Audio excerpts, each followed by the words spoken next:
Hi, I'm back. That was interesting. I got booted out then. I hope that doesn't happen to any of you. That's typical, isn't it? I've just been testing it all morning and haven't had any troubles. So I hope this is all okay. Um, I think Zoom sometimes doesn't like it when there's too many people all at once. So I expect a lot of people logging in now. So, for those of you who have just joined, I'm Charlie White. I'm a trainer, a coach, and team away day facilitator. And I work with leaders and their teams from the not profit sector. So, I've worked with charities, universities, independent schools, and so on. My background actually is in fundraising. So, I've specialised in major gift fundraising and mid value fundraising, raising money for a variety of causes. And in a moment, I'll share with you a little bit about how I came to be sat here in front of you this morning. Um, so while I just give everyone a couple more minutes to join, let me just say a little bit about how I hope this will run. It is being recorded, so I will be able to send you a recording of the session afterwards. And then if you don't want to hear from me after that point, just let me know. Just click unsubscribe or reply, and that's no problem at all. But I think for now, that's the easiest way to get the recording to you. If you've joined today's webinar and haven't signed up via the Eventbrite link, then you'll need to do that in order for me to have your email address. So if someone else sent you the link, they'll either need to send the materials on to you afterwards, or you need to sign up through the Eventbrite. There is a Q&A box at the bottom of your screen. Feel free to write any questions in there. Chances are, because we've got so much content to get through, I probably won't get to those today necessarily. I will try. But what I will guarantee is that if you write me a question, I will write to you afterwards and reply. So if something, as I'm talking, something crops up for you and you think, oh, I really need to ask or find out a bit more about that, just drop your question in that Q&A. No one else will see it unless you select for all participants. You can select for it just to come to me. So this is a webinar on being courageous, and therefore, in order to be courageous, we need to have high well-being and high resilience. And my goodness me, there's never been a time where we've needed to be courageous more than now, right? Non-profits are going through probably the toughest time, certainly in my career, that I've ever known. Our beneficiaries, our clients, the reason why our organisation exists, need us now more than ever.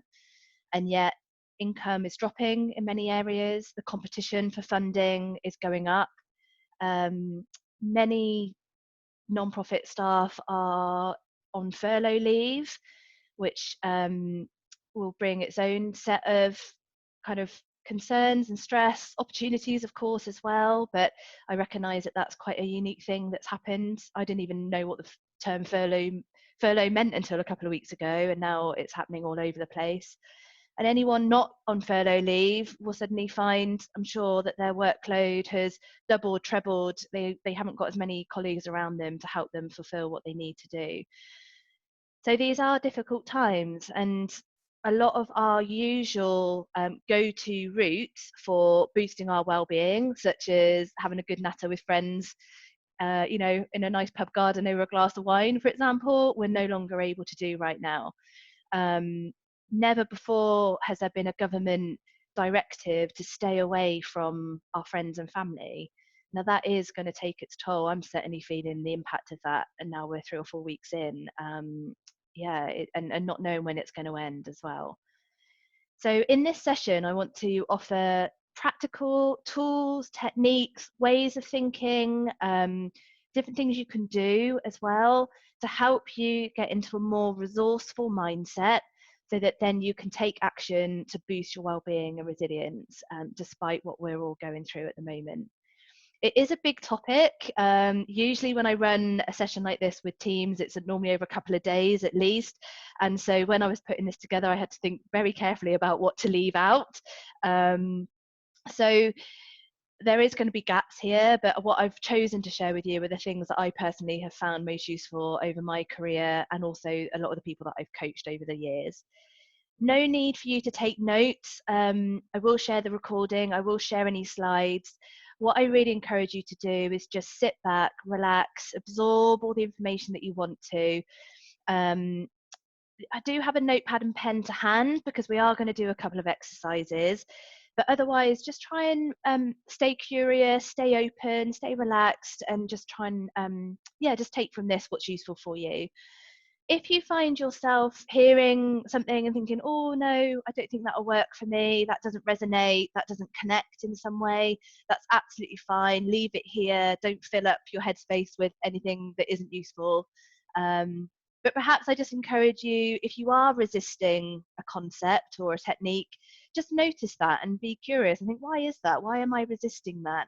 Is there something there that actually maybe I should be more open to? Maybe not, in which case just leave it here, like I say. I've got some notes down here in front of me, so if I glance down, it's just because I'm making sure that I keep on track. I'm extremely passionate about this topic, as you'll probably soon see, so I need to make sure that I stay within the realms of what I've decided we're going to cover today. But let's get cracking. I am Charlie White. I have worked in the non-profit sector for over 20 years now. And as I said, for those of you who weren't here earlier, I specialised in fundraising, especially major gifts and mid-value fundraising. And about 4 years ago, I found myself really struggling, to be honest, with my levels of stress. My well-being was, really, really not good, I'll be honest with you. I was in a demanding role, very, very busy, head of fundraising role. You know, probably not any more fun, but more busy and demanding than a lot of roles out there in the non-profit sector. But I was finding it extremely difficult. And I was really honest with my manager at the time and was said to her, look, I just don't think that this is the role for me. I'm not enjoying it.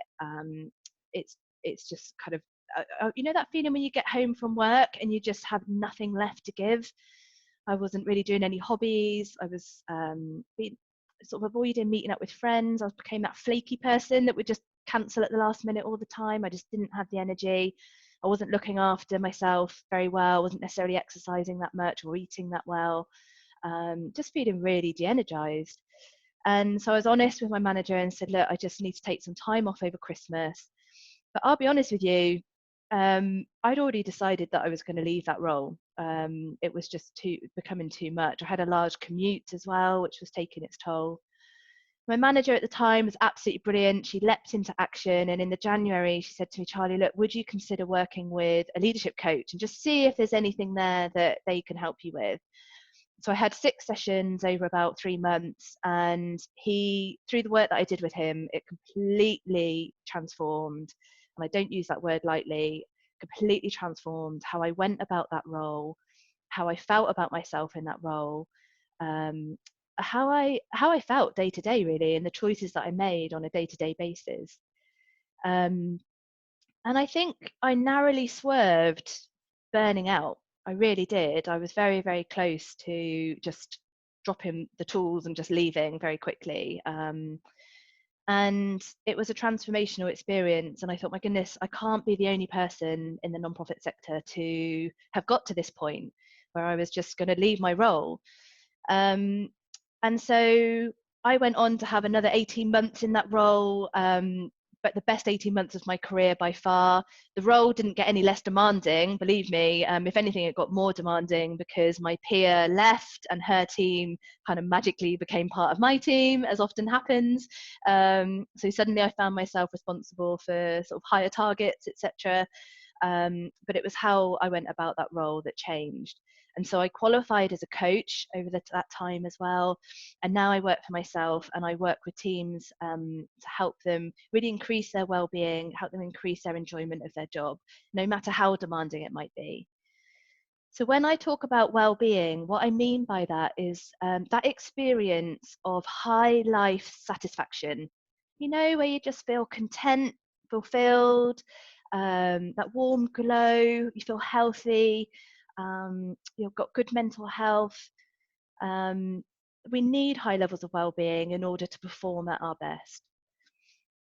Resilience, that's an interesting term, and sometimes I kind of, you know, weigh up whether it's the right thing to use. I'd be interested in your views on that. We hear it used a lot. We, you know, out in we hear kind of resilient communities, don't we? We hear that phrase a lot. what I mean by resilience on this webinar is that capacity and that capability to recover quickly in the face of adversity. So to bounce back, or even better than bouncing back, that ability to bounce forward. So you use that challenge to not only get you back to where you were before, but to bounce on beyond that and be an even better person for it. And I've got a slide here actually, which many people that I've trained find quite a helpful way to think about resilience. Let me get it up now. Hopefully you can see this. It's an analogy really, so let me take you through it now. So let's imagine that this is you sailing through your week at work. You set off on the Monday, you know what it is you want to achieve through the week. You're clear, you're feeling upbeat, you're energized, and you can see beneath the water level there that there are some quite big boulders, and they signify the kind of inevitable challenges that come up in any of our roles. And if our resilience is nice and high, so represented by the water level here, we navigate those challenges with relative ease.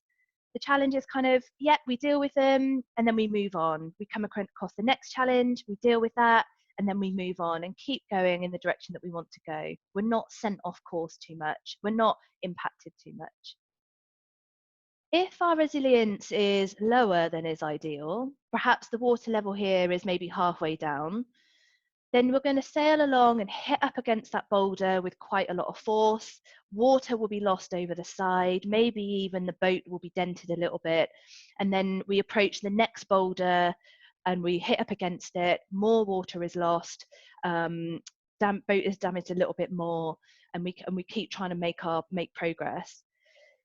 And what this, I guess, represents is the cumulative effect of losing resilience. So we might start off with relatively high resilience, but if we don't do anything to take action and top our resilience levels back up, so top our water levels back up, then when we lose resilience when we're overcoming a challenge, we then approach the next challenge from a point of lower resilience, and then lower resilience again with the next challenge, and the next challenge again from a point of lower resilience. Until, if we're not careful, we could find ourselves bobbing along the bottom of this riverbed, scraping up against every single boulder, rock, stone, pebble, grain of sand.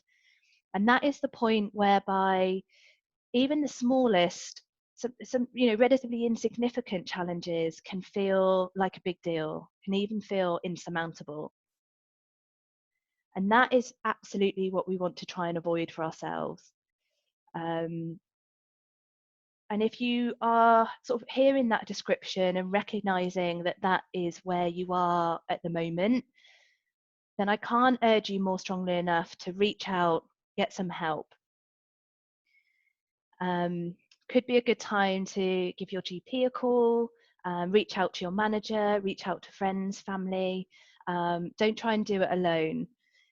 At the end of this webinar, I will send you a document, hope it's helpful, and at the end of the document in the appendix is a kind of list of resources for any of you who are experiencing mental health difficulties, or that low resilience like I've just described, where you sometimes even the smallest things can feel quite hard to overcome. If that's you, I really urge you to check out that list and just see which of those great organisations might be for you, and just get in touch with them. It's really, really important.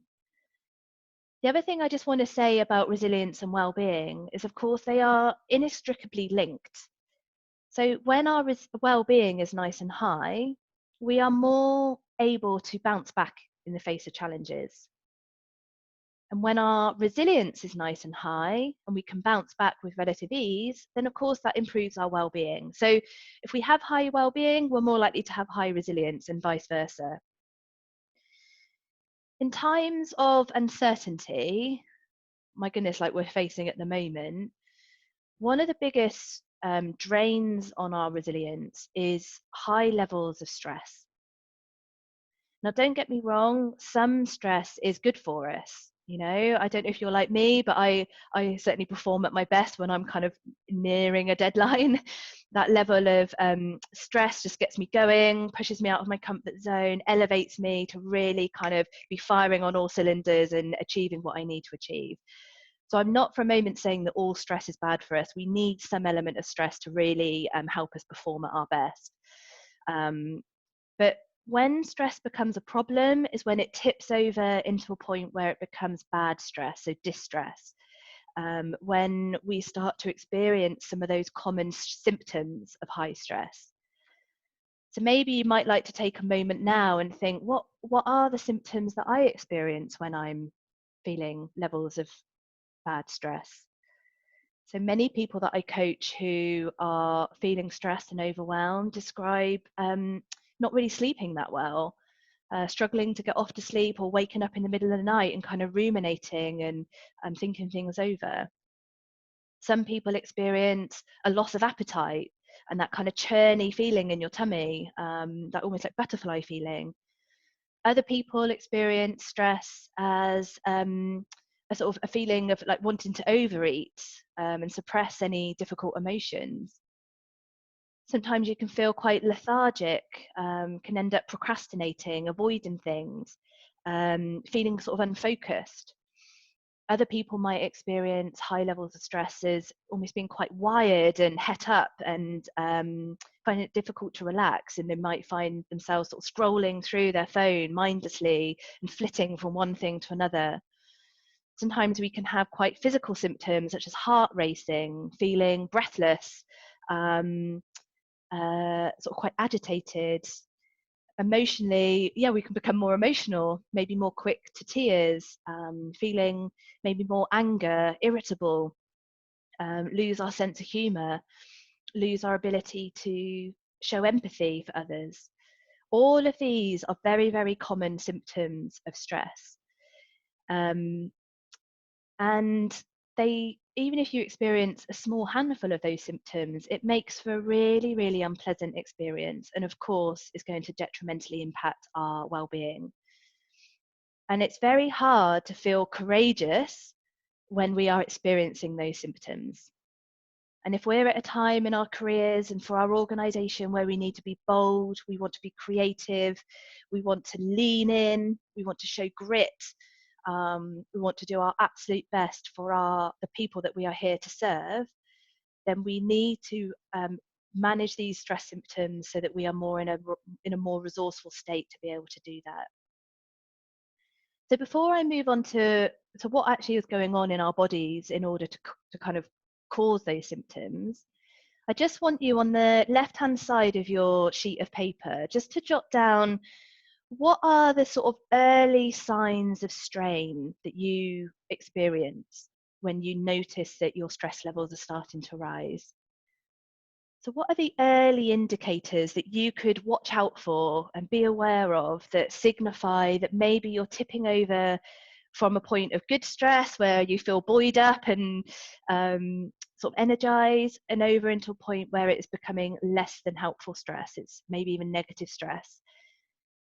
Just jot down for yourself what are those early signs of strain. Just give you a moment to do that.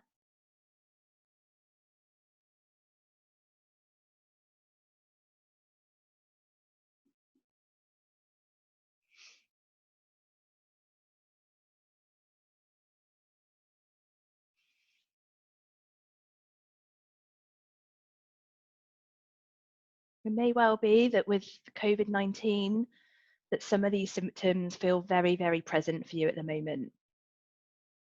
I certainly have found myself absolutely experiencing much higher levels of stress than I have for a long, long time. Over the last 3 weeks, a lot of those symptoms have come back for me. And it has brought back that just how unpleasant and uncomfortable it is. I've had that sensation of, you know, when you've got a job interview for a role that you really, really want. I've been waking up with that feeling in my tummy day after day, and have had to make a conscious effort to take some action to try and bring myself back to a point of calm. Very, very difficult to do. when such a huge thing's going on around us.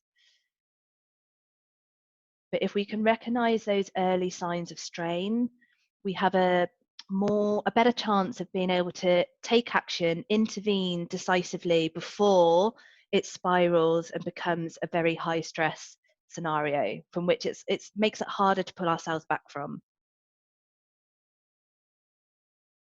So let me just describe what it is that's going on in our body that causes some of these symptoms. And some of this might be familiar to you, but I know when I was sort of experiencing high levels of stress on a day-to-day basis in my nonprofit role, understanding the physiology really helped me to have more choice, really, in how I decided to respond.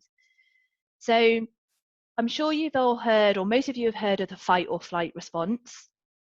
That is when the cortisol and adrenaline in our body goes shooting up, it increases in order to keep us safe. So back in the day, maybe if we were facing a lion attack, a potential lion attack, it was really helpful that this cortisol and adrenaline increased so that we could run away as fast as we could from that lion, or climb the nearest tree to get safe, or wrestle that lion to the ground and fight it for our survival. That increase in cortisol and adrenaline isn't so helpful when it comes to modern day stresses. So most of the stresses that we face don't require us to fight someone, don't require us to run away as fast as we can. And so it causes those symptoms that we've talked about that then can impact on our well-being. So when we're talking about lowering stress, what we're actually talking about is lowering cortisol and adrenaline in our bodies. What high levels of cortisol and adrenaline actually does is it makes the blood in our body really thick and sticky. And doctors actually call it sticky blood. And again, back in the day, that probably was quite helpful, because if that lion took a swipe at you and grazed your arm, it's probably quite helpful in that moment that your blood clotted nice and quickly in order to maximize your chance of survival. But when our brain is flooded with this thick, sticky blood, it makes the synapses in our brain work much more slowly. So the thoughts and energy going across those synapses is slowed down because of this thick, sticky blood in the way. So that's why when we're experiencing high levels of stress, sometimes we just can't think clearly. We feel sort of fuzzy-headed, cotton wool head, I call it. It becomes much more difficult to weigh up one option over another or to be decisive. And that's because this thick, sticky blood is weighing down our synapses in our brain. The other thing that happens when we're stressed and the fight or flight response has been triggered is that the blood moves away from where it's not needed to where it is needed. So if we were in a situation where we wanted to try and survive a lion attack, it's not important in that moment that we digest that sandwich we had at lunch. And that is why the blood moves away from the digestive system. So it's not needed in that moment around the digestive system. So the blood moves away. And that is why some of us experience high stress as a sense of lack of nausea almost, or lack of appetite. And others of us experience it as a feeling of emptiness, and the signal will go to the brain, you need resource, you need fuel, and some of us will then overeat when we're stressed. So over a long period of time, chronic stress, some of us might lose weight and some of us might put on weight. And of course, if the blood isn't around the digestive system as it should be, we're not absorbing nutrients as well as we could be. And that can then lead to our immune system being compromised and us picking up more bugs. And that's why we might find ourselves becoming ill more frequently when we're experiencing high stress. The other thing that the blood does is it moves away from the front of the brain to the center of the brain. So if you imagine that this is your spinal column, and this is your amygdala, the old part of the brain, and this is your prefrontal cortex, the newer part of the brain, the blood, when the fight or flight response has been triggered, it moves to the old part of the brain, which is focused on our survival. So our senses are heightened, we're on high alert, and that's why we find it difficult to switch off. The front of the brain, the prefrontal cortex, is almost like the CEO of the brain. It's that part of the brain that makes us high-functioning humans, that our ability to, like I say, make decisions, our ability to think creatively, our IQ, sits at the front of the brain. Our emotional intelligence sits at the front of the brain, so our ability to regulate emotions and recognize emotions in others, all of that sits at the front of the brain. So if the blood isn't there where as much as it needs to be, and if the blood that is there is thick and sticky and making the synapses not work as efficiently as they could, then that is why the prefrontal cortex performance is diminished when we're experiencing high stress. So for us to be our most courageous and our best versions of ourselves, we need the blood to be at the front of the brain. And there are some really simple things that we can do to maximize the chances of that happening. And these techniques they won't be new to you. There'll be things that you've heard of before, but hopefully you'll now have a kind of a deeper understanding of why they work. So the first thing I think is a very simple technique, which is obviously to take some deep breaths. And the breathing that works well for me and clients that I've worked with is 7-11 breathing, which is when you breathe in through your nose for 7 counts, out through your mouth for 11 counts. And you do that a minimum of 3 times. You might well have a breathing exercise that works best for you. 7-11, I find that remembers. I find that easier to remember, and also you can do it, relatively subtly. Very often, I'm, stood on the side of a stage about to go and speak at a conference or something, and I am doing 7-11 breathing. And when psychologists put some psychology students under stress and then got them to do the 7-11 breathing 3 times, they filmed the blood moving from the center of the brain back to the front of the brain. And therefore, they were more able to then make decisions and do things that would boost their well-being even more. So it's very difficult for us to make sensible decisions when we're in a state of fight or flight. So we have to change our state first before then being able to make more productive decisions that is going to help us even more. Another technique that might work for you is mindfulness. Again, something we hear a lot of about at the moment is just that ability to kind of be very, very present and in the moment.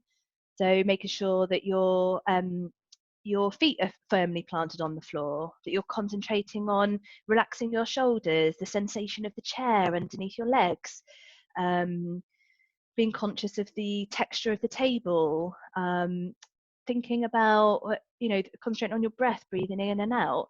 It's just very much grounding ourselves in the present and almost trying to stop our minds from thinking 10 steps ahead. Another way of really counteracting this high cortisol, high adrenaline that is triggered with the fight or flight response is to stay hydrated. So if you notice some of your your early signs of strain that you listed a moment ago, if you notice those start to kick in, one of the best things you can do for yourself is to go and grab yourself a cold glass of water down your blood, flood it with fresh oxygen, keep hydrated so that it is much more flowing around your body with much more ease. And of course, a very simple way to change the levels of cortisol and adrenaline in our body is to move. So if you're sat down, stand up. If you're stood up, sit down. If you're inside, step outside for a moment. If you're outside, move inside. If you're upstairs, come downstairs. If you're downstairs, go upstairs. If you're on your own, go and find someone to talk to. If you're with people, go and have a moment on your own. Just a small change, just a very small change, doesn't have to be significant, will change the levels of cortisol and adrenaline in your body and just lower those stress levels to a point where the blood is back at the front of the brain and you can then think more clearly about what you need to do next. And there's a model that goes into this in more detail, which I'll share with you. Hopefully you can see this. And it's by a chap called Tony Robbins, who is quite a well-known coach and businessman in the States. He's a little bit of a Marmite character. You kind of either love him or hate him. I do like what he has to say on how to change your state. And what he says is there are 3 ways you can change your state. Some of them we've touched on already. But he says one of the most powerful ways we can change our state is to change the language that we're using and or the meaning that we're attributing to a situation. So we know that if you are experiencing a challenge, or maybe you're in a difficult conversation, or you're watching something distressing on the news, how the language that we use to describe it to ourselves and to others is going to impact on how we think about it. So to give you an example, I was chatting to a friend yesterday, and I said, oh, I had an epic failure yesterday. I was describing some parenting thing. And I reflected afterwards, I thought, what signal is that sending to me to call it an epic failure? It wasn't an epic failure, it was a small mistake. But by using such inflammatory language and attributing such kind of such meaning to it, such significance to that incident that had happened, what signal was that sending to me, to my friend, to, you know, what was that putting out there? What was that doing to my state of mind? It wasn't very helpful. And so all of us at various points can find ourselves falling into a trap of using language or attributing meaning to a situation that actually isn't that helpful and makes it worse than it really is. The other thing Tony Robbins says is that we can change what we focus on. So perhaps rather than focusing on what we can't control, focus on what we can control. Rather than focusing on what we don't have, focus on what we do have and be grateful for that. Rather than focusing on what we haven't yet done, maybe focus on what we have done and what we have achieved already today. Or sometimes that focus could be more in a physical sense. So rather than focusing on our laptop in front of us, focus out on the horizon and take a notice of the trees, and that links into that mindfulness piece again. But by changing our focus on what we're noticing and giving energy to, will change our state. And then finally, we can change our state by changing our physiology in some way. And we've talked about that already. So by taking some deep breaths, getting yourself hydrated, grabbing yourself a nice crisp apple or something like that, moving our bodies in some way. And when we become really, really practiced at this, we can change our state in as quick as a heartbeat, as quick as that. And that really, really does come down to us. It's really down to our choice, what state, what frame of mind we're in. And there's no such thing as unresourceful people. There are just unresourceful states. So if you are feeling less than courageous, then it's not that that's a failing on your part, some kind of deficiency. It's that you're in an unresourceful state. So you need to take a small action, change your state in some way, lift yourself up a little bit, and then get yourself into a more resourceful frame of mind to then be able to take action. So all of those three things on that triangle there are going to help lower the cortisol, lower the adrenaline, or at the very best plateau, intervene and stop them from rising, so that you then keep the blood where you need it to be then be able to make a more productive decision for yourself. And many of you may be thinking, do you know what, my frame of mind at the moment is pretty good, but I recognize some people around me are experiencing high stress at the moment. So if you're a line manager, or you're thinking about some people that, loved ones that you know, and you're thinking, how can I support them with their levels of stress? One of the best things you can do for other people is to help them change their state. So whether that be to start off a meeting by starting on a positive, what's gone well, what can we celebrate? Whether that be making a joke, or saying to them, let's grab a cup of tea and let's come back. Even if that's virtually over, webinar or something, over Zoom or whatever it might be, rather than grabbing an actual cup of tea these days. But that's one of the best gifts you can give to someone, is to help them to change their state. I was in the co-op the other day, and there was he must have been 19. He was bright red, boiling hot, sweating, loading up the shelves, working his absolute socks off. And I interrupted him, obviously from a safe distance, and I could just see the way he reacted, that he thought I was going to say, oh, do you have any of this, that and the other? And I just said, oh, I just wanted to say thank you so much for everything that you're doing. Not just, you really are going above and beyond and putting yourself on the line for us, so thank you so much. And his state instantly changed. And so I don't say that to paint myself in a good light at all. I just say that it can be as simple as a small a small comment to someone who you don't even know can change their state, change their mindset, and help them to go forward in a better way. So with practice, it is possible to change our state very, very quickly. So let me bring up that slide again. And on the left-hand side, you have your early signs of strain. What I want you to do next to them is write a list of what could you do, what actions could you take that will work for you to change your state and start to counteract that high cortisol and high adrenaline when it's happening. And be honest with yourself, because there's some things here that just won't work for you, and that's absolutely fine. There'll be some tools and techniques that you're more likely to use in that moment where you're experiencing high stress. So just take a moment and think, what could I do? What would work for me to help me just change those hormone levels in my body and stop that rising stress in its tracks? Just take a moment to write those down.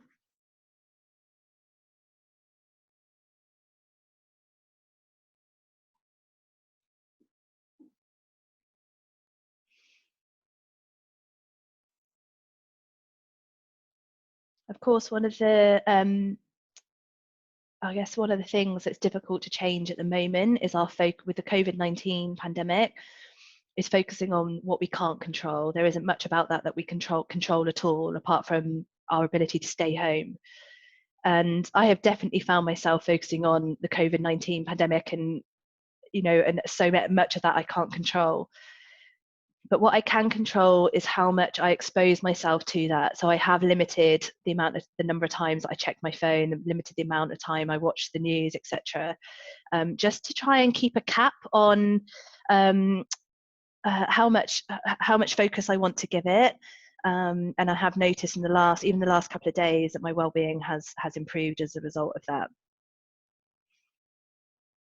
So this wouldn't be a kind of well-being and resilience webinar if we didn't talk about well-being boosters, those things that lift us up, that give us positive energy. And you will know what they are for you.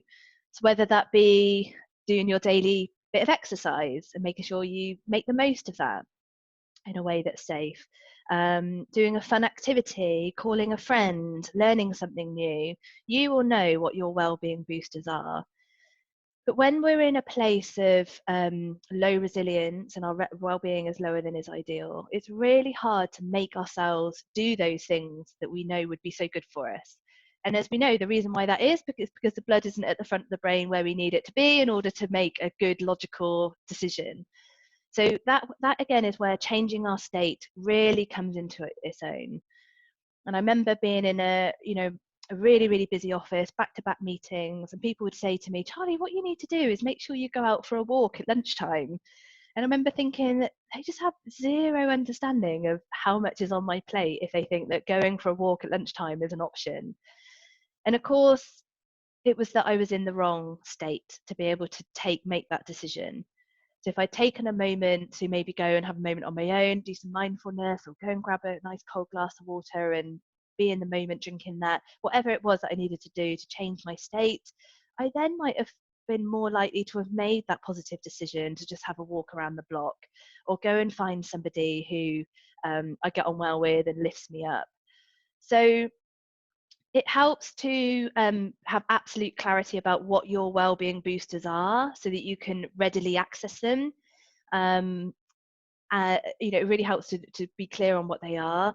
But first off, it's too much to expect yourself to go from a place of high stress straight into doing a yoga class or something like that. It's too much of a juxtaposition. You need to change your state first in order to then be able to make a decision such as go to a class or whatever it is for you. And here are some ideas, many you'll be familiar with. And what we're talking about here is radical self-care, which I'll come on to in a moment. But here are some ideas. I'll send this to you so you've got some of these aren't possible right now with the with needing to stay at home as much as we're needing to, but some of them absolutely are. Music is a great one. very often I'll crank up the music just to kind of shift myself out of a negative frame of mind. Radical self-care. Now, most of us at best practice our kind of self-care inconsistently. It's something we do one day and maybe not so much the other day. So radical self-care is this notion of really prioritizing our well-being, and it not being a nice to do, not being a sort of an add-on, if you like, something we need to squeeze in. Radical self-care is about accepting that it is a must do. If you do have 3 things you need to do today, one of those things needs to be to boost your well-being and top those resilience levels back up. Radical self-care is about recognizing that in order to be the best colleague, parent, sibling, daughter, son, best partner, whatever, best member of your community, you need to first look after yourself. It's like that kind of pebble in the kind of in the pond analogy, isn't it? You need to drop that pebble, that is you, and then the ripple effects will come from your actions. So radical self-care is about recognizing that self-care is not selfish. It's actually an altruistic act. By looking after yourself, you're better able to look after others. So I just encourage you to kind of practice radical self-care maybe for the next week, see how you get on, and I'm sure you will notice the benefits for your well-being. But that's all I'm going to say on self-care, because that to have high well-being, you need to get some sleep, you need to move more, you need to eat well, and so on. You know what your well-being boosters are. It's a case of doing it, and note that can only come from you and making sure that you're in a resourceful state.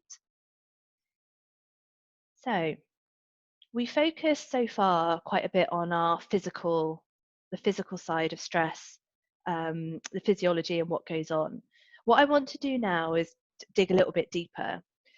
And there is something that kind of can trigger us to have the fight or flight response more than anything else. And to help me explain this, I'm going to share with you something called the ABC model, which I'll bring up here. Hopefully you can see this. This is the ABC model. So let me talk you through this now. So let's imagine that there's the activating event is whatever it is that's happened that has caused the increase in cortisol and adrenaline, caused that stress response potentially. So, or it might feel like it's caused it. So let's imagine that I'm a busy leader and I have the opportunity to present to my board of trustees. And this actually happened to me a few years ago. And we all had the opportunity to pitch for some extra resource. There was a little bit of budget, and each of the heads of had to go into the trustee meeting and make the case about why that budget should come to their areas of fundraising. And my team were up to here, they were at full capacity, and I was feeling the pressure of securing that budget for us, because extra resource would have really, really helped us. So that's the activating event. It's me going into the trustee meeting and needing to make that pitch. Consequences were that I was extremely nervous. I was having a kind of extreme stress response. I felt my heart was pounding, sweaty palms, my voice was wavering, sort of felt quite breathless, quite irritable with my partner that morning, quite emotional, really feeling that pressure of not letting everyone down. Later on that day, I bumped into my colleague John, who had also had to gone in to the trustees and pitch for his area, and I said, "Oh, how did it go?" And he said, "How did what go?" I said, "The pitch. How did it go with the trustees?" He's like, "Oh, that. Yeah, it was fine. Yeah, it went okay, I think. Yeah, no problem." And he was completely relaxed about it. And he had none of those consequences that I described. It seemed to have none of those going on. And so, on the face of it, it was the exact same activating event presenting to the trustees, but I was having a high fight or flight response, I was having a high stress response, and yet my colleague John, who was in the exact same situation, was having a very different experience. And therefore, the activating event can't be the thing that's causing the increase in cortisol and adrenaline. there's something else in this situation that was in between. And what that was, I discovered, was my set of beliefs.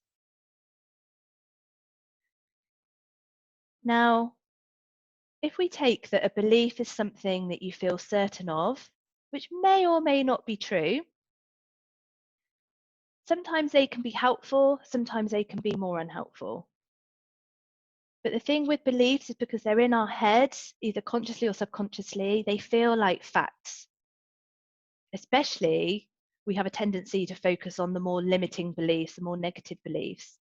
And you'll know if you've ever received any feedback that you focus more on the developmental feedback rather than all the positive. And that's again linked to kind of keeping us safe. So it's a very human response, but it's not always the most helpful. So if we go back to this ABC model, have a think about what beliefs do you think were going on for me in that situation? I can tell you now, it was all of my limiting beliefs I've ever had. They all raised their ugly head in that moment. So that belief of, I'm not good enough to do this. I'm going to let people down. They're going to think I don't know my stuff. I'm going to mess up. I'm going to look silly. I'm going to forget what I need to say. I'm going to come across as inarticulate. I'm going to get the numbers wrong. All of those limiting beliefs were swirling around, either consciously or subconsciously, and causing those that stress response, those consequences that I described. Now, if I had to hazard a guess about what beliefs were going on for my colleague John, I don't know for sure. I didn't ask him at the time, but I imagine it was things such as, I've got an opportunity here. I've got the chance to really show the trustees the brilliant work that my team does. This is an opportunity to really showcase why we need this extra resource. I bet he was thinking, I've got this. I've done things like this before. I can do it again. No doubt there are societal things that were at play there. A lot of the trustees were men, older men, that were closer in age to John than I was. But I'm sure there were some inner beliefs that John had there, that some empowering beliefs that enabled him to go into that situation with lower levels of stress and cortisol, and with the blood in the brain where he needed it to be. So if we let our limiting beliefs really take a hold of us, that is going to trigger the fight or flight response. So I want to do an exercise now where we look at what limiting beliefs might be getting in your way. What limiting beliefs that might you have that are causing you to experience higher levels of stress?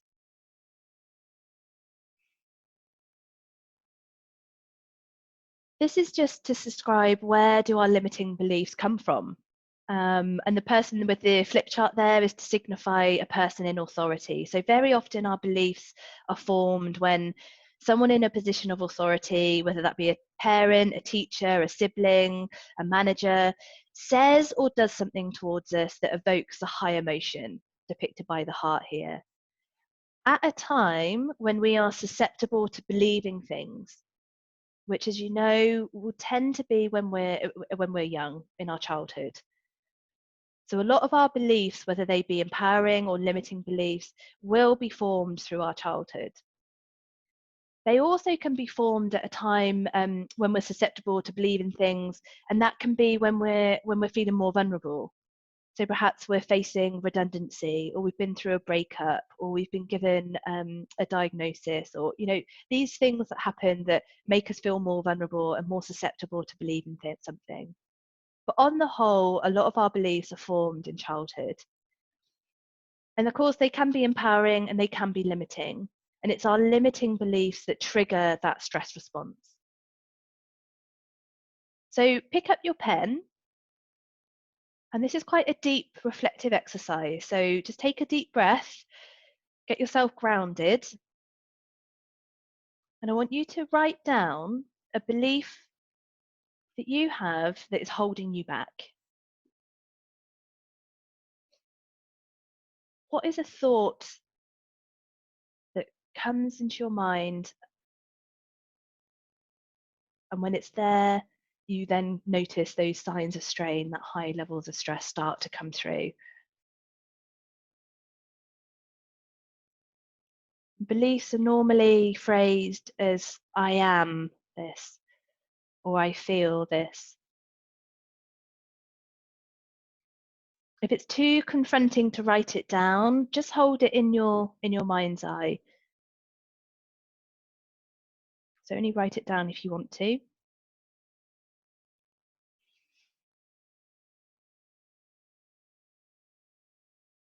Now I want you just to bullet point some ways in which it limits you.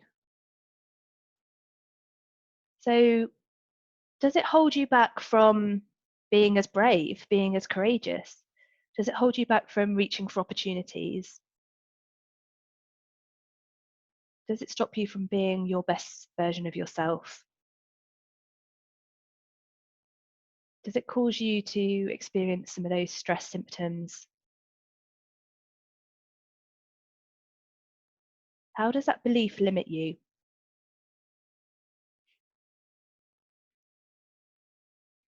Just give you a moment to write that down.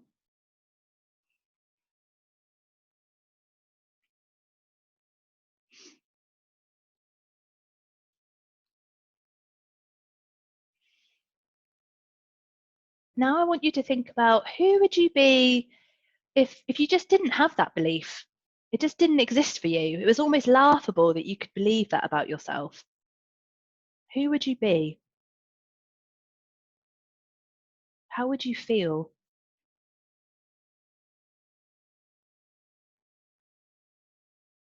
How would you come across to others?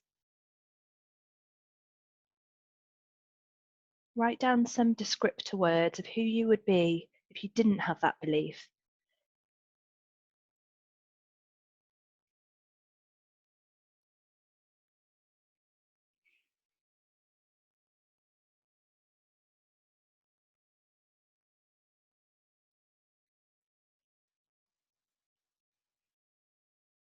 I imagine that that description is a description of you when you're at your best, when you're not feeling negative stress.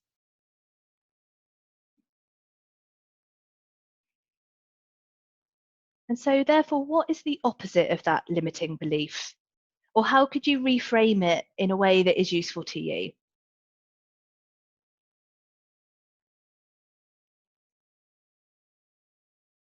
And therefore, write down an empowering belief, a belief that you want to hold on to instead.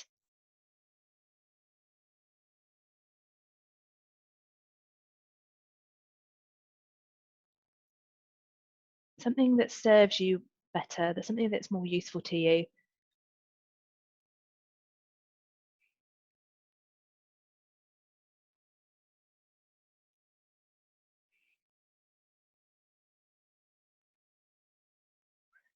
And then think about or write down, how can you strengthen this empowering belief? So for some people, it's a case of making sure that they are exposed to their empowering belief as frequently as possible. So whether that be writing it down somewhere where they see it very often on their phone or on their notebook, on their mirror, or maybe it's saying it to themselves, almost like a mantra, a positive affirmation. One of the most effective ways of strengthening an empowering belief is to build up a body of evidence that proves it to be true. So when I did this exercise, when I was facing redundancy, the limiting belief that was holding me back was I'm not good enough. If I was in what sat behind that was if I was good enough, my role wouldn't be at risk. They would be doing anything they can to keep me. And so the empowering belief that I chose to believe instead was I'm strong enough to get through this. I am good enough. And I built up a body of evidence that supported that to be true. So I reflected on all of my successes, all of what I had brought to that role. I thought back on all the times where I had been strong enough to get through difficult times. And I built up that body of evidence that strengthened that empowering belief until that became the truth rather than the limiting belief.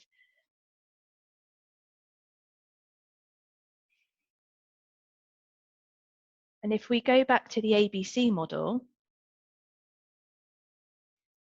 can you see how it's easy to assume that an activating event is causing the stress response?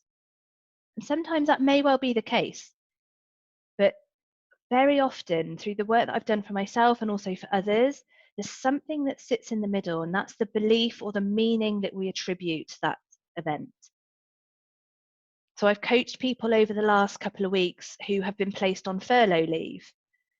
Some people I've noticed have approached it in a quite empowering way, which is they've sort of, the activating event is been placed on furlough leave, and they've attributed a set of beliefs around, this isn't about me, it's about the situation that the organisation is in, given the global pandemic. And they're using it as an opportunity to upskill, work on their well-being, spending quality time with family. Other people that I've been coaching, and I have complete empathy as well for this, they've attributed a completely different set of beliefs to being placed on furlough leave. They feel very much that maybe that means that that they're not as vital to the organisation, because otherwise they would be needed. So maybe their work is undervalued or underappreciated. They've attributed a set of limiting beliefs that isn't as helpful, and therefore they're having a higher stress response to it. So I suppose if there was one thing that I would ask you to kind of take in terms of learning from this section of the webinar, is that our greatest weapon against stress is our ability to choose one thought over another. Because beliefs are simply thoughts, right?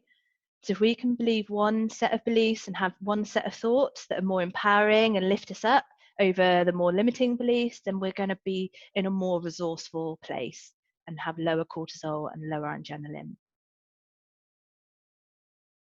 So look, talking about beliefs is pretty heavy, for a webinar, especially when I can't even see your faces. And I sort of did weigh up whether to go into this or not.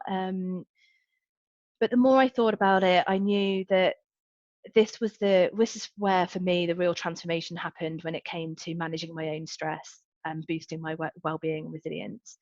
And I became better at recognizing that when I was feeling stressed, it was because a limiting belief was sitting beneath it, that I was going to let people down or not be good enough or fail in some way, and I was thinking, right, feeling stressed, starting to get that kind of feeling, what is going on here? And it gave me more chance to kind of respond in a different way, change my thinking, shift my state, and lower the cortisol and adrenaline. And then I was more likely to do one of my well-being boosters. So there was a kind of compound effect. There was one thing rolled onto another, and my overall well-being improved. So we talked about the physiology. We've talked about the thoughts that we have and how that can impact on our well-being and resilience. The final thing I want to talk about is how we can choose to spend our time, how we direct our energy and our focus, because that is going to either lift us up or bring us down. So to help me do this, again, I want us to do another exercise. So I just invite you just to change your state a moment. Thinking about beliefs, and especially limiting beliefs, is quite heavy going. So I just encourage you to stand up if you're sat down, if you can, maybe do a few jumps, take a swig of water, roll your shoulders, stretch out a little bit, do a funny dance if you want to. I can't see, no one's looking. Do something to change your state. And then we're going to do another exercise, which I hope you'll find hugely helpful. Let me bring up the slide while you're just doing that.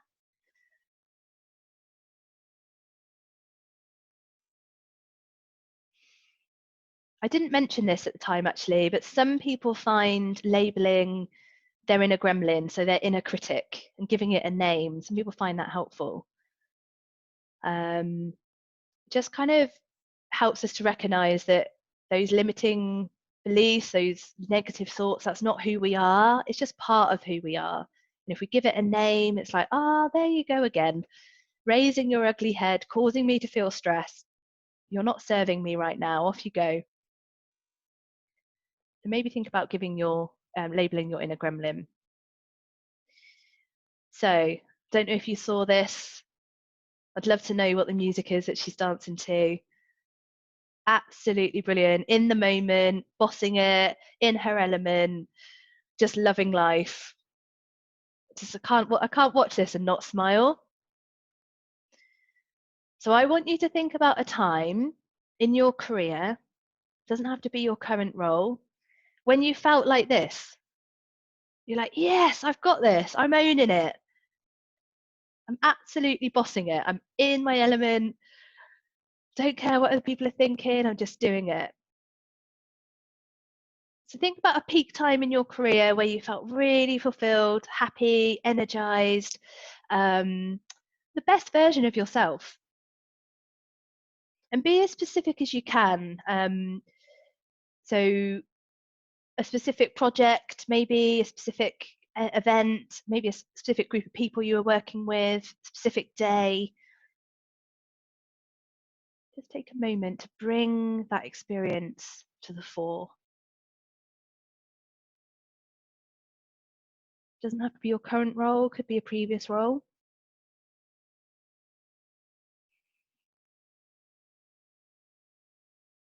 So just grab your pen and write down, when you think about that experience, what is it that was important to you? Was it that you were being creative? Was it that you were achieving something? Was it that you were having a positive impact? Was it that you were working with people that you got on with and respected and learned from? Was it that it gave you more chance to do other things that you love outside of work? What was it that was important to you about that experience? And just write down some things that come to mind.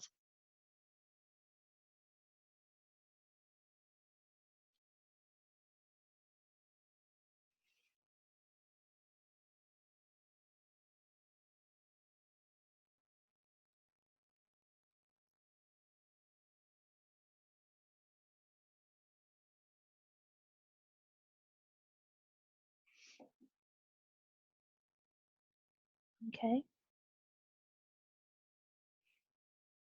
And then evoke, what was it you were doing?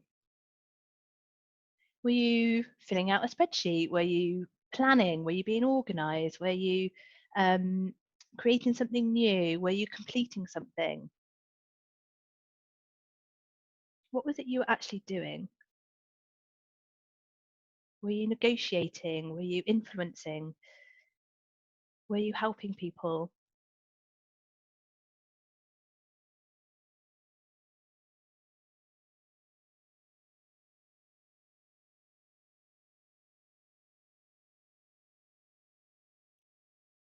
Now that that experience is as clear as it can be, I want you to reflect and write down, what were the strengths and the characteristics that you were bringing to that situation. So this is not the time to be humble. This is, I'm giving you absolute permission, if you need it, to write down some positives about yourself. So what were you being good at? What attributes were you bringing to that situation that helped to make it such a positive experience? Write down your strengths.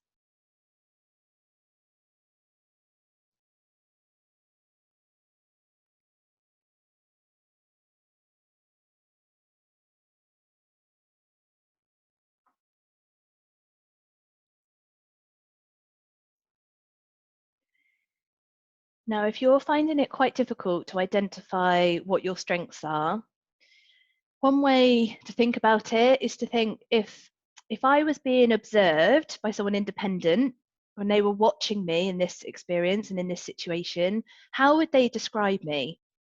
What words, descriptions, attributes would they use to describe me? Sometimes that can help if we just put ourselves in the position of an independent observer watching you, almost watching you in that moment, in that experience. How would they describe you? And I want you to get to a point where you have as long as list as possible of all of your strengths and your positive characteristics. And now broaden it out. So if you have some strengths and characteristics that you didn't apply in this situation, but you know that you have, add them to the list. Keep adding as many as possible.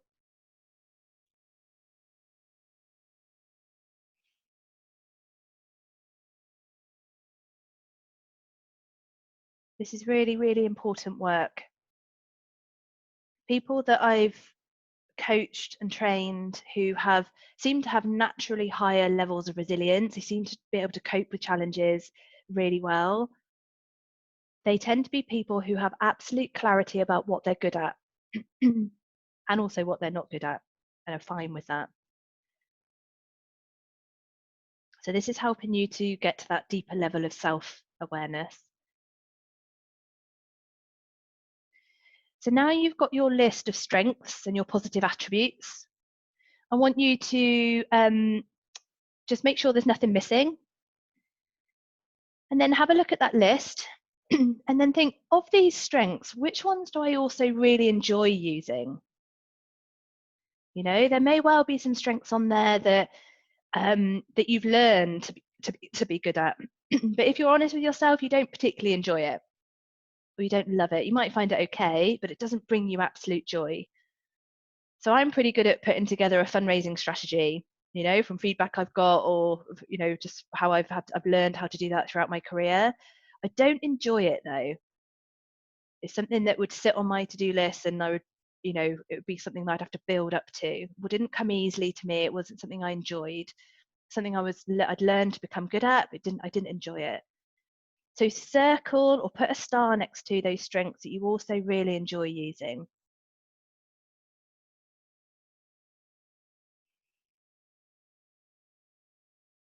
Okay. And these are your energizing strengths. So energizing strengths are those things we're good at and we really enjoy.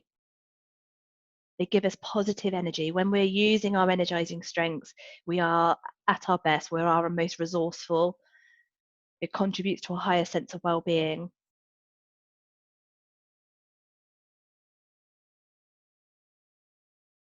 And when you have clarity about what are your energizing strengths, just think about how can you use them more fully then? How can you build more of that type of activity or more of that way of being into your day to day?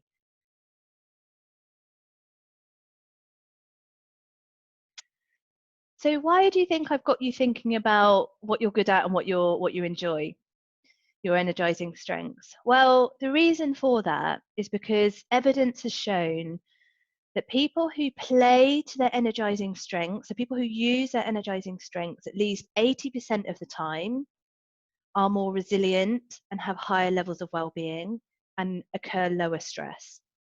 And let's think about this. When we're doing things that we don't enjoy or that we find really difficult, that's when it feels a bit like we're wading through treacle, you know, it just feels slower and harder going. It requires more of us. It requires more sort of inner resource. And if we do what we're not good at and we don't enjoy a lot of the time, it's no wonder then that we feel de-energized and we feel sort of higher levels of stress, and our limiting self-belief can come up because we're not so good at it. We don't find it as easy, and we're certainly not enjoying it. So by putting focus, time, energy into those areas that we are good at and we do enjoy, that is when we are going to be at our sort of highest level of well-being and resourcefulness. And if you're sat there thinking, oh gosh, Charlie, like when I reflect on my role, it doesn't play to my energizing strengths anywhere near 80%. Well, first off, I would encourage you to maybe have a conversation with your manager and share this insight that you've gained about yourself, and just see if there's any way of crafting your role around what your energizing strengths are. There may well be some flex there. So to give you an example, when I was working for the National Trust, we had an opportunity to apply for a grant, quite a big grant at really short notice. I'll be honest, it was kind of my worst nightmare of a task to have to do, to pull together such an application at such short notice. I found, even thinking about having to do it, I found really stressful. Luckily, I had someone in my team who was absolutely brilliant at it, and I asked Sophie to lead on it, and she did a brilliant job. But I did feel quite bad about asking her to do it. So when an opportunity came up a few months later, again, very short notice, I didn't give it to Sophie, I gave it to someone else in my team. And again, they did a great job. But about 6 months later, I was in Sophie's annual appraisal. And I said to her, what's an ideal day at work look like for you, Sophie? Like how would you describe it? And she said, well, Charlie, do you remember about 6 months ago and you asked me to lead on that grant application where I had to get on the phone to those senior stakeholders, gather that information, write that really complex, information from those experts, write it in a really simple way that was effective for the application, had a short deadline. She said, I loved it. I loved every minute of that. That was me at my best. I loved it. I just came home from work and I was buzzing. I felt so pleased with what I'd achieved. And I was like, oh my goodness me. So what was my kind of worst nightmare of a task was Sophie's best kind of scenario of a task. And it was one of those moments in my career where I learned that just assuming that what I find difficult or what I don't enjoy isn't the case for everyone. So help your manager to understand what does your best day at work look like? What are your energizing strengths? And who know, there may well be some opportunities where they can feed work or help you to shape your day around those strengths more fully. And be clever with how you organize your diary. Like if there are things that in your role that you don't enjoy as much, you find more de-energizing, then sandwich those tasks between two things that do play to your energizing strengths. So you feel buoyed up, energized, resilient, and then you do to kind of carry you through the more difficult task, and then you go into something that's going to lift you back up again. And I remember chatting to a leader who actually became my mentor. Actually, she was brilliant, and she said, "Oh, I just have to manage my diary really carefully. If I look and I have a whole day ahead of me that's full of, I don't know, in her case, it was budgeting meetings and so on. She said, I know I will come home from work that day and I won't go to the gym, I won't eat as well, I won't be as good a mum, and etc.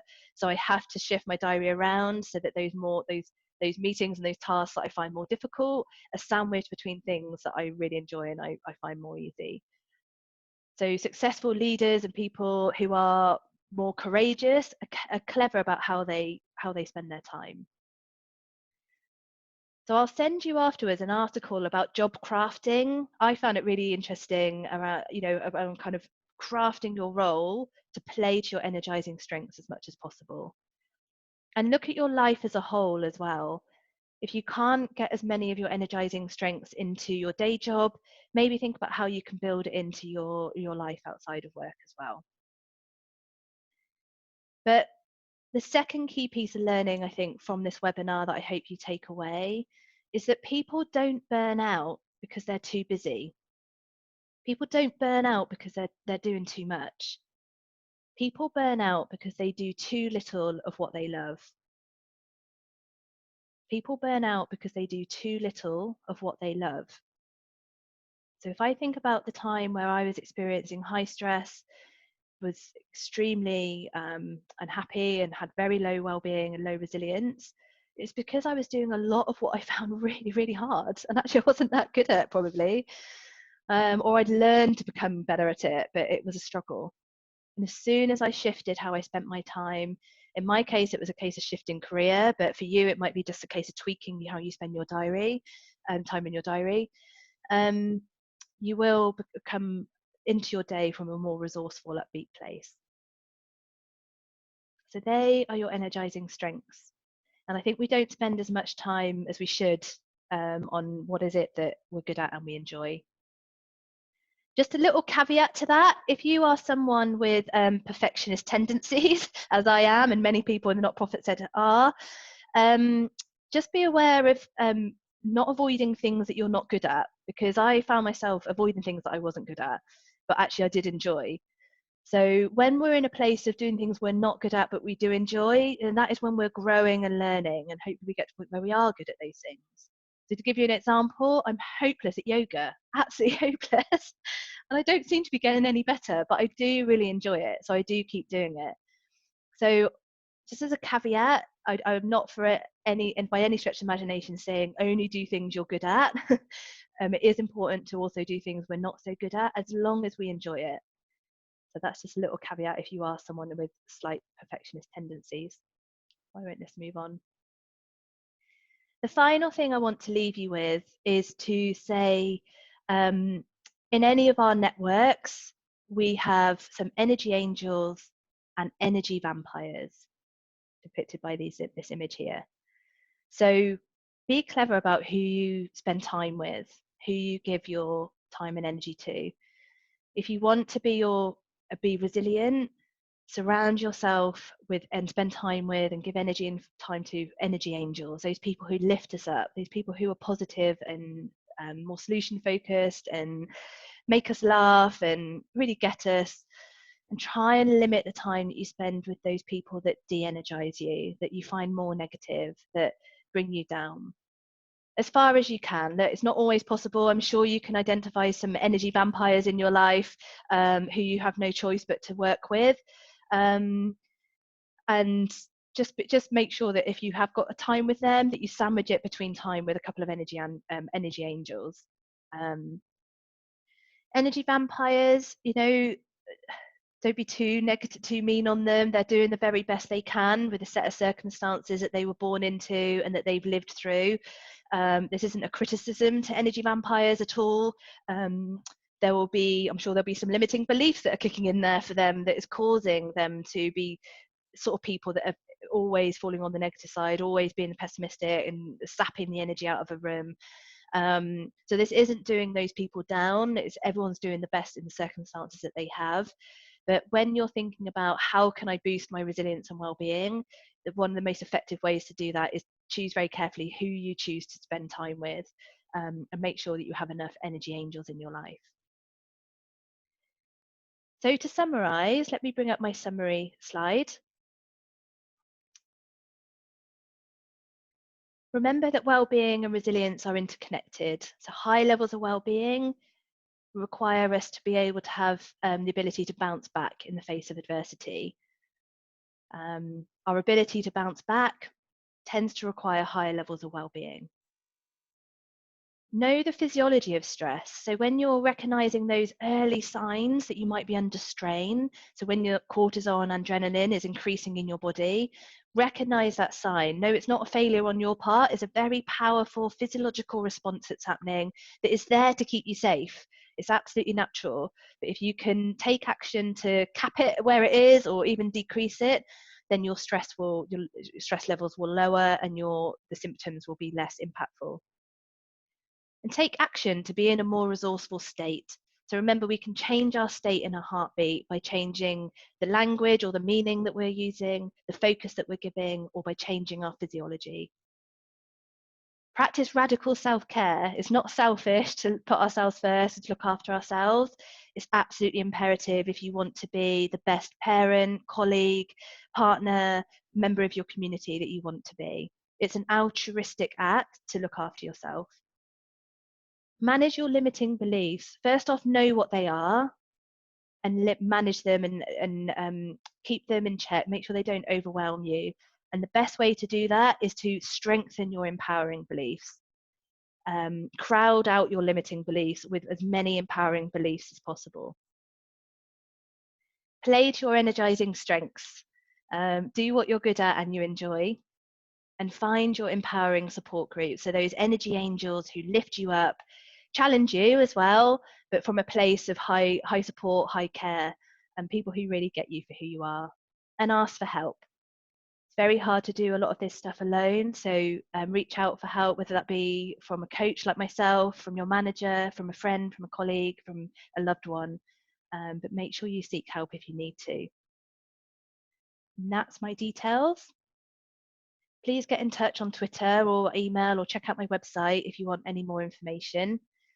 I will email these slides to you. We do have a few minutes for a couple of questions. If you do have any questions, you'll see the Q&A box at the bottom of your screen. Feel free to type any questions in there. I'll be online for the next few minutes, depending on if we get any questions or how many we get. And of course, if you want any help in the future, feel free to get in touch.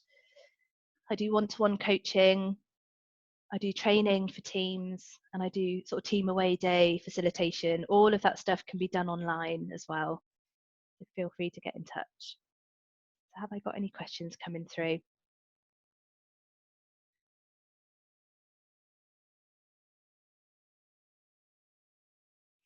So Louisa says, what was the signs of strain that I experienced?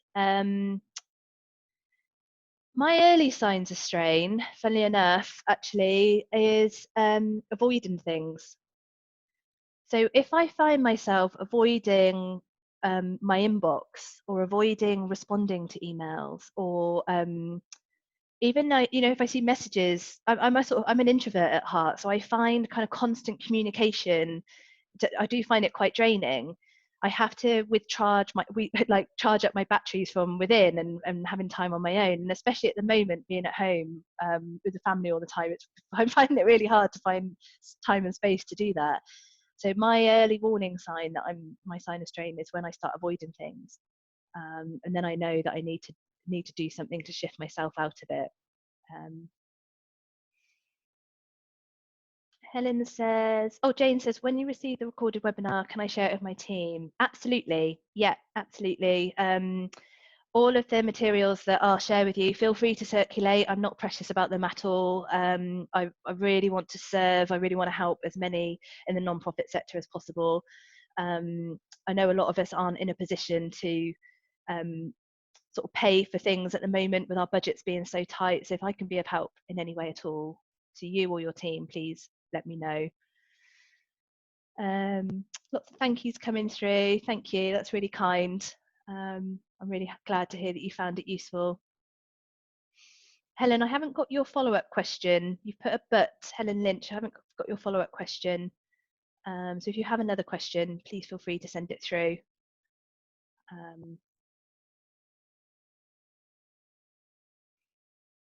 The signs of strain that I notice some of my coachees describe as experiencing, if they are more of an extroverted preference, is actually that they describe becoming a bit more almost a bit more hyper, a bit more wired, a bit more like, let's do this, let's do that, and they say yes to too much.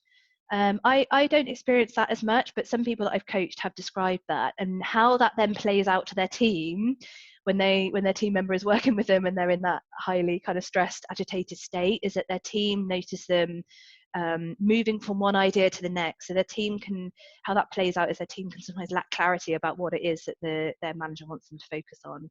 So if you do recognize that you're a bit more of an extroverted preference, and maybe you get a bit, when you're experiencing higher levels of stress, the early signs of strain is that you kind of jump from one thing to next. That's a kind of watch out, potentially.